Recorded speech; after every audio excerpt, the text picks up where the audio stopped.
Welcome to the Mentor Podcast, where the most highly motivated entrepreneurs come to get their weekly dose of financial stability with host Ron LeGrand, as well as other nationally recognized thought leaders who will teach you how to get, grow, and protect your wealth.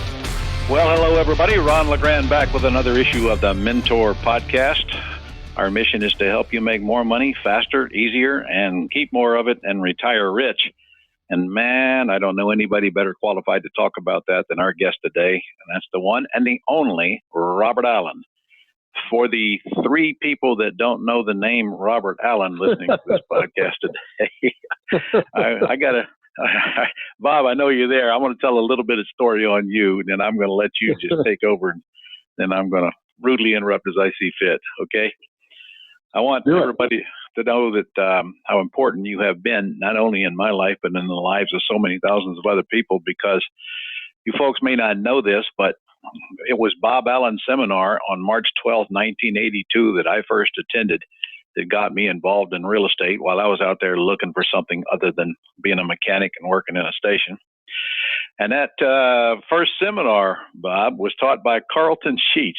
He was the preview speaker that put me into the two-day event called Nothing Down, which, of course, was your event and a derivative of your best-selling book, Nothing Down. Now, of course, the difference between me and most folks is that I actually came out of that two-day seminar and actually started doing something instead of going back to work and doing nothing. But I got to tell you, back then, you had the nerve to charge $450 for that two-day seminar. Do you remember that? It's kind of a joke today, isn't it? So let me let you start by telling the folks, there are some folks listening, I am sure, that don't know who Robert Allen is, so perhaps you're better qualified to talk to them about you than me. So who are you and what do you do? Your story has always been so impressive because you went out and took the ideas you learned and just went out and did it, and then you became the mentor, which I think is fantastic. And you've reached maybe more people than I have, Ron, but what's cool about my story is that there were a handful of people like you who ended up reaching, thousands of people I would have never reached myself. So that's what's cool about being an author. So my first book was called Nothing Down, as you alluded to. It just was my story of how I made my first million graduating from BYU, couldn't find a job, decided to go off and buy real estate instead of getting a job, and basically haven't had a job since. My first million of highly leveraged real estate which took me about 3 years to acquire. And then I wrote this crazy book called Nothing Down. And it's all-time best-selling real estate book, I think, in history. I don't know, in terms of hardcovers. Yeah, that crazy book changed our industry, so it's a good thing you took the initiative to write that book. I want you to tell them the challenge you had way back then. Well, when we were promoting that book, there's so many skeptical people who thought you couldn't buy property with nothing down. And I said, well, send me to any city and let me select someone who's broke, out of work, and discouraged. And that was the second challenge. So send me to any city, take away my wallet, give me $100 bill, and in 72 hours, I'll buy an excellent piece of real estate using none of my own money. And we ran that as full-page ads for our seminars. And, of course, the people read the ad and they loved it. They came to my seminars. But, of course, the ad was running in the Los Angeles Times, and they thought I was full of it. So they challenged me and dropped me in San Francisco with a reporter by my side. And 58 hours later, I'd bought 7 properties. They reported only six of them, but I actually bought 7 and gave the reporter $20 back in change. And then they had this. The headline in the LA Times read, "Boastful investor accepts Times challenge and wins." So that kind of put me on the map. And so it was a very famous story at the time. And from that point on, we continue to do our seminars. The seminar that you went to, Ron, we taught 100,000 people on a weekend seminar, just like you went to. And then the market fell apart. As you know, in our industry, we've got these highs and lows. Sometimes people are hot to buy and they're out buying everything they can. And then the market dies, as it did in 2008. and as it did in 1991, as it did in, we got all these ups and downs, 1986. And so as a seminar, promoter, a business that you have teaching seminars, those businesses die about every 5, 8 to 10 years because the market just gets oversaturated. And then the problem with most people is they buy at the wrong time. They buy when everything's hot. Yeah. In the wrong way, exactly. Yeah. And then when the market is dead, they call it a buyer's market for a reason. That's when buyers should buy. And they call it a seller's market for a reason, because that's when sellers should sell. So buyers they're just flipped. They're doing it the exact wrong way. And they're buying at the worst time and they're selling at the worst time, and that's why their wealth gets wiped out, instead of buying at the right time and selling at the right time. So throughout my career, the last 40 years, I've taught millions and millions of people, and have written 12 different books. Nothing Down was the first one, then Creating Wealth, then Multiple Streams of Income, The 1 Minute Millionaire, books like that, money books. And a book we're going to give away today for free for everybody who's listening. I'm going to give you a book called The Challenge, which is a story of me going to an unemployment line. And I said in my challenge at that time, send me to any unemployment line. Let me select someone who's broke, out of work, and discouraged. In 2 days' time, I'll teach them the secrets of wealth. In 90 days, they'll be back on their feet with at least $5,000 cash in the bank, never to set foot in an unemployment line again. And we did that challenge, and I wrote an entire book about how we selected them, what we taught them, the whole 9 yards. The entire book is available. I want to give it to you, Ron, so you can give it to your students. I know all of you who read it will love it. It's one of the best books I've ever written, and I want to just give it to you, all of you, for just listening today. All right. Well, tell us how we get it, and I'll tell you, if you ain't happy with this book, we'll give you double your money back, won't we, Bob? Exactly. What is it? The Millionaire Broadcast? No, the Mentor Podcast.com/challenge. TheMentorPodcast.com/challenge. Okay. So they can just go there and get your book. Look, I know you wrote a book called Multiple Streams of Income, and I know you're an advocate of multiple streams of income, as am I. What are your top 3 or 4 streams of income that you like the most? I like the internet. I like to sell information online and offline. I like network marketing. Many people don't, but for the right person at the right time, it's perfect. I like real estate. I like to generate streams of revenue that are residual.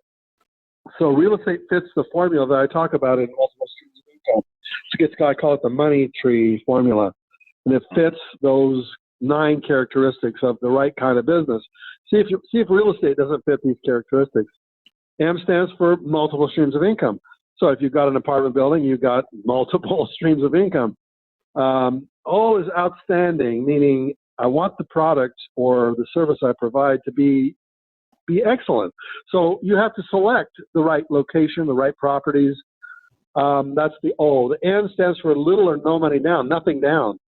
So I don't want you to invest a lot of money into your properties unless you have lots and lots of cash and you're short-terming into the property, buying it serious discount, and then refinancing yourself back out again. That's the N part. The E is employee resistant. And can you think of a better, product besides real estate where you don't need a lot of employees to manage it? As a traditional business, you need lots of employees. In our seminar business, we had 200 employees, and yet in my real estate, I had a handful or less than a handful. You're right. The Y stands for yield, meaning if it doesn't generate serious money, don't do it. And that's one of the reasons the stock market is not on this list. If you're investing for the long term in the stock market, buying index funds and things like that, your rate of return is going to be maybe 10%. That doesn't create wealth. That might perpetuate it.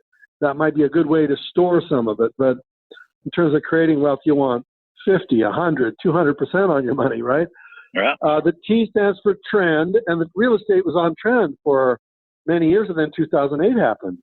And then for the last, 7 or 8 years, it's been a challenge for some of these places around the world to catch up. Now we're catching back up, and the trend's back on. But for 5 years there, nobody in the world wanted real estate in America. So the trend is a tricky one. R is residual. That means, for example, for real estate, when your mortgage is paid off, it's residual. I mean, you don't have to watch it. You can manage somebody. You can hire somebody to watch it for you and send you streams of income to your beach house in Tahiti.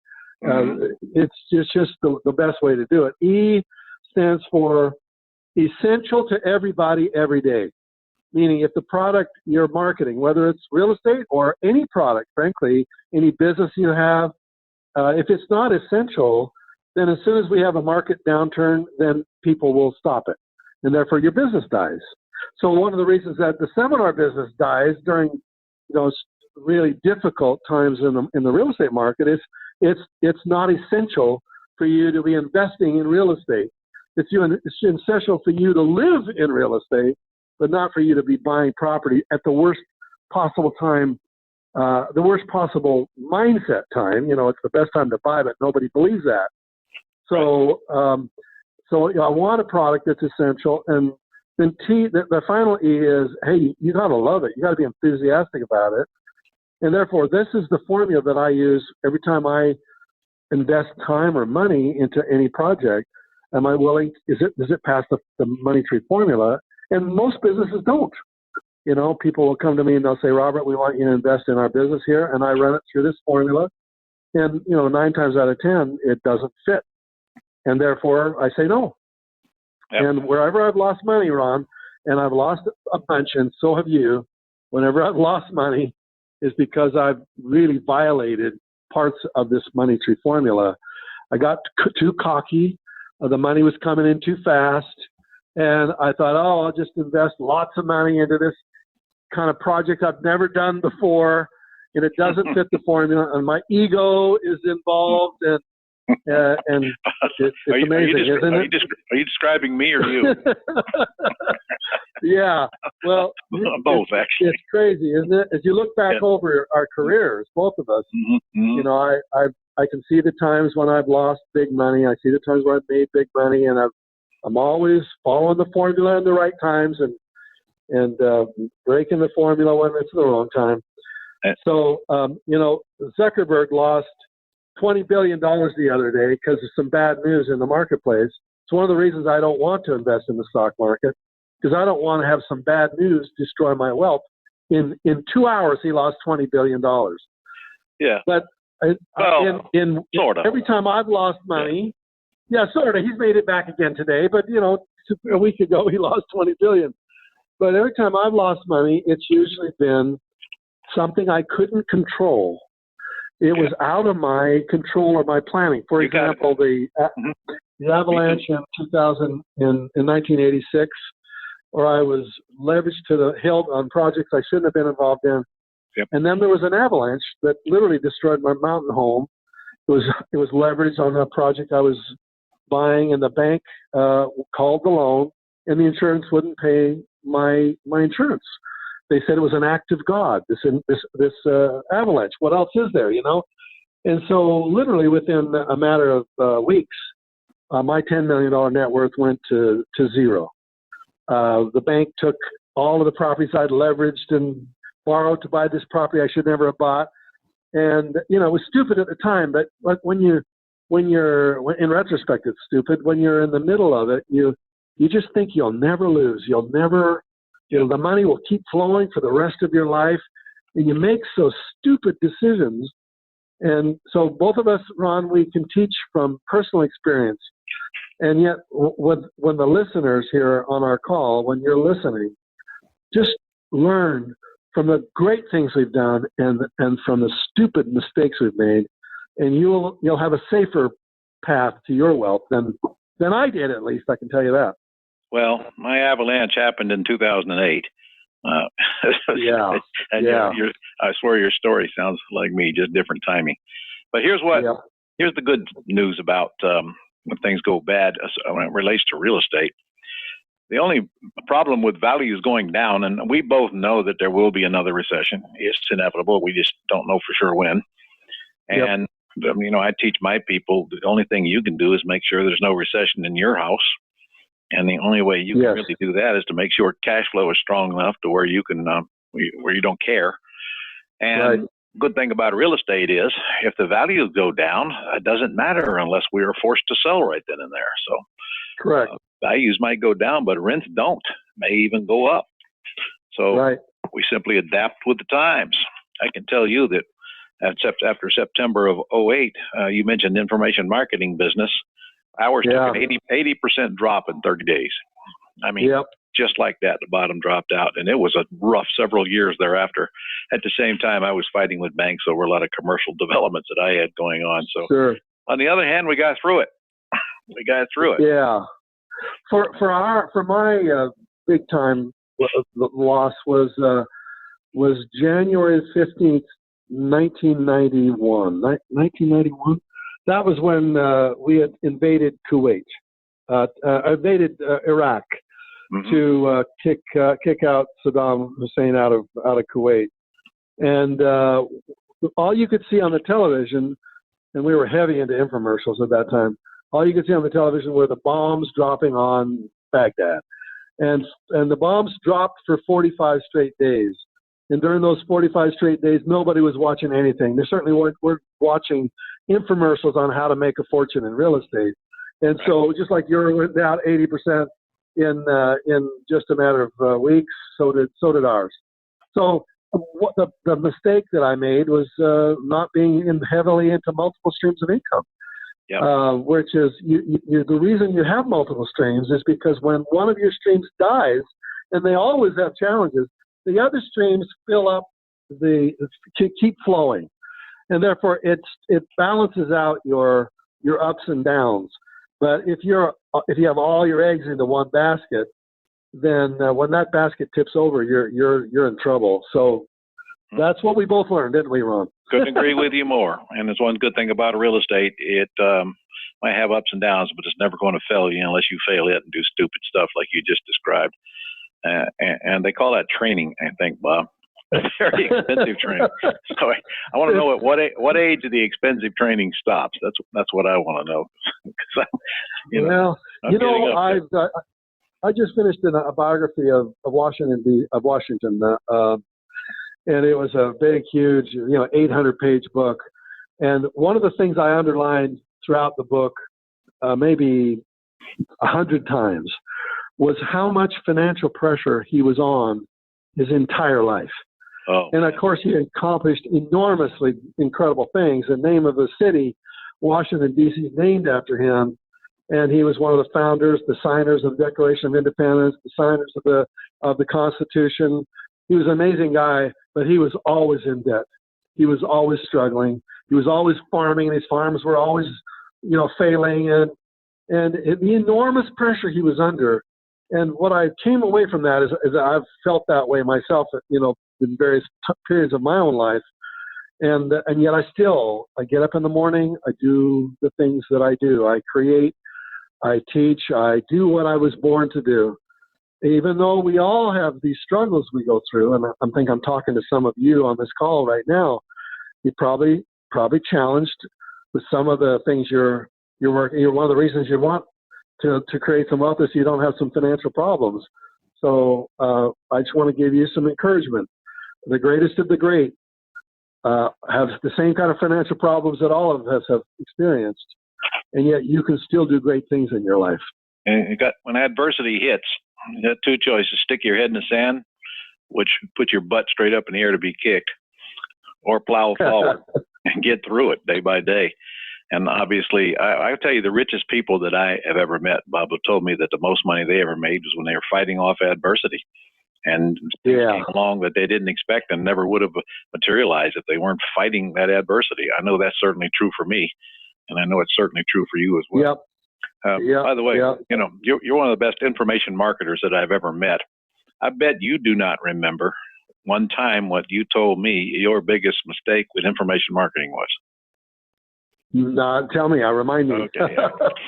You told me there was a time when you were forcing people to come to you through the method that you wanted them to come through to you. Yep. While in other words, coming into seminars, while Carlton Sheets was out there delivering the message to them the way they wanted it. You remember that? The way they wanted it in audio, exactly. Yeah. I did not respond to the competitors, exactly, and that was a $50 million mistake.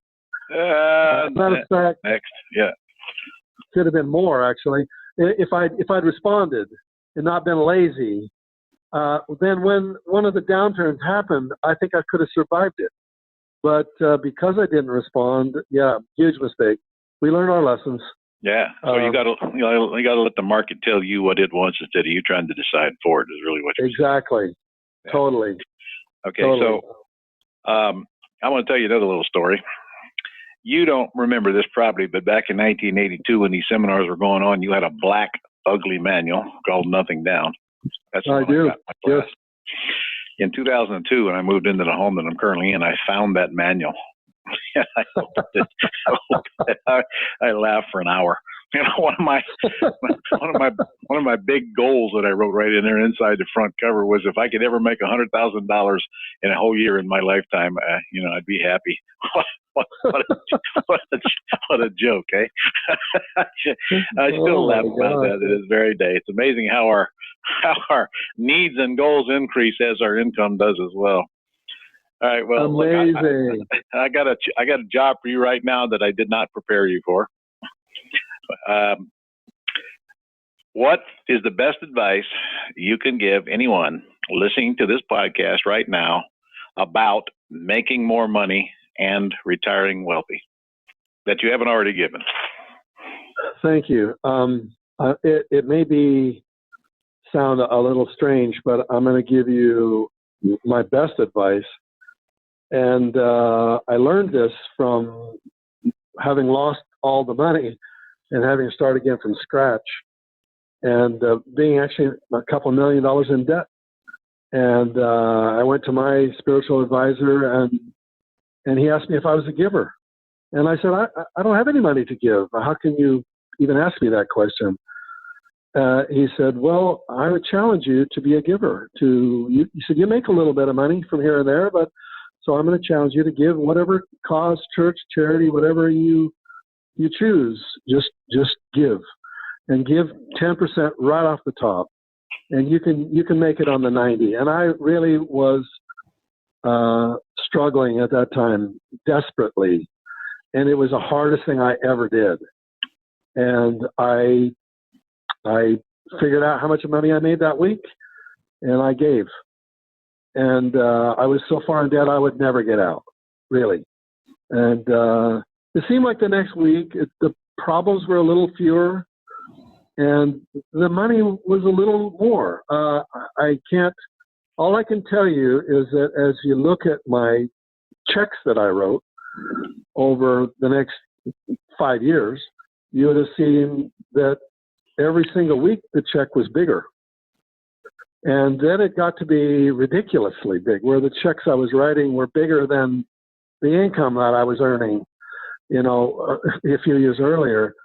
And so therefore, when I go around the world, whatever religion they belong to, whatever spiritual belief they have, I said, do you believe in a higher power? And no matter where I'm at, they raise their hands to that. If I'm in China, where generally they have never been raised with that kind of thinking, 95% of the people in the room will raise their hands to that question. And I'll say, the higher power wants you to be a giver. So I don't care where you give, just give and watch what happens. And so, Ron, I know that's maybe not the answer you might have expected me to give, but from my own personal experience, it's never failed me. And so that's why I think it's whenever the money flows in, I give. I think it's excellent advice, because you can't give without getting. You can't help someone feel without getting closer to the top yourself. And somebody way back, we're going to end this thing with this, told me to go into a grocery store and look for the person that's in line that can least afford the groceries and pay for them. Wow. And I have done that several times. And I got to tell you, man, it's just right. Now, I did it one time, and the lady started cussing me out. But other than that, I don't know what she was thinking, but I didn't buy her groceries that day. I can tell you that. so along the line of Bob's advice, think about that. Yeah, and you don't give and expect anything back either. So, Bob, what are you doing today? I do a lot of speaking around the world. I really want to make my legacy, the books that I've written, I want them to be available to other people around the world. So my Multiple Streams of Income is just being re-released in Japan in September. I've got Robert Kiyosaki and I will be speaking to 10,000 people on October the 6th. And so whether it's in Japan or in China, or I'll be speaking in Russia in December. I just spoke in Riga, Latvia, just a few months ago, about a month ago. So I get to speak around the world, and I get to find these new beginning entrepreneurs who are looking for a way up, and I can use my wisdom from the things I've done right and the things I've not done right. And it's very rewarding to me to get to hear these success stories of people who follow through on some of the advice I give. So that's what I'm doing, Ron. Well, that's reaching out to the world, and that sounds very exciting. Wherever I go, I show up in person, and people just can't understand why I am there in person. They expect me to send a clone. Some people probably never will understand that. What else are you going to do? What do you want to do more than teaching? What do you want to do more than changing lives? Yeah, the way I say is this is my song. This is what I sing. I've written the lyrics and I've got the tune. Some people like the lyrics and they like the tune. Some people hate it. But I was born to sing it, and therefore I'll sing it to my last breath. Try to make as many people who want to hear, let them hear. And just like me, when I got started, I read some books that really changed my life. So I just given back. And that's what you do too, Ron, isn't it? Yes, it is. And we're going to end this podcast on those two words, giving back. So I appreciate the time you have taken to spend with us today out of your busy schedule. Again, you guys need to go get Bob's book called The Challenge, thementorpodcast.com/challenge. And if you want to go get my brand new real estate book in audio format, I read the whole thing, Bob. It's now on audio. Oh, wow. Go to, that was boring, said now to read my own book. But go to thementorpodcast.com/free gift, and you can get my new audio book on real estate. Well, Mr. Robert Allen, I want to thank you very much. I know this was a very, very good call. A lot of people are going to get a lot out of it, and I appreciate you sharing your knowledge with us today. You're welcome, Ron. Love you, dude. You're awesome. Have a great day. Thanks. Bye, everybody. That's all for this edition of the Mentor Podcast. To connect with Ron and learn how you can attain financial freedom, as well as up-to-date strategies to grow and protect your wealth based on today's discussion, go to www.connectwiththementor.com.